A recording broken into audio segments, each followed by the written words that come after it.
Here's a Blausch turbo that was rebuilt, but it was a rebuild that completely failed.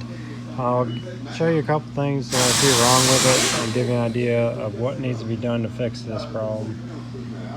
The compressor wheel had already rubbed really bad right here. That's the main reason why it failed again. So it's got excess clearance here, but also because it rubbed so bad there that it's going to be really far out of balance. And usually the thrust bearing will go bad as a result of that. When the wheel wears like that, then it won't make any boost and it will sound like a siren.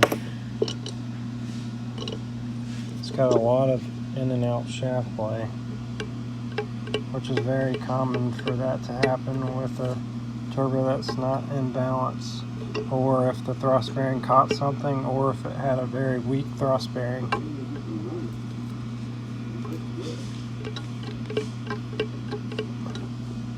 Another problem with this one is that radius clearance is way off on this, so I don't know if this is the original turbine wheel or not, but this is a TD06 turbine that's in it. When that compressor wheel wears like it does, then the turbine is usually not usable either. So I'm guessing it needs the compressor wheel and turbine. I'm going to rebuild that again.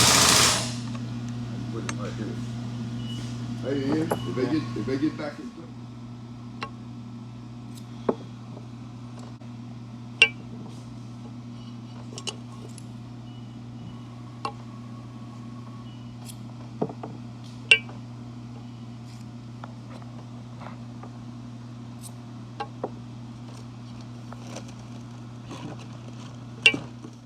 This was the thrust bearing that was on the inside of this turbo.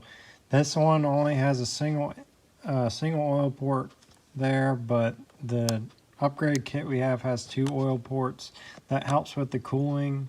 So the more oil going to it, the more heat it's going to remove. But I think the main reason why the thrust bearing wears like this, see, it's completely split and cracked and just broke off. But the cooling is one thing, so if you have 2 oil ports or more oil going to it, it'll help keep it cooler. But the collar being smaller is the main reason why these fail like that. And it doesn't happen very often on turbos that are OEM.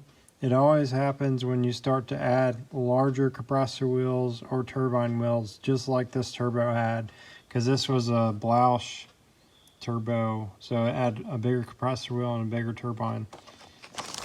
The piece that needs to be wider is this piece right here and the other piece under it.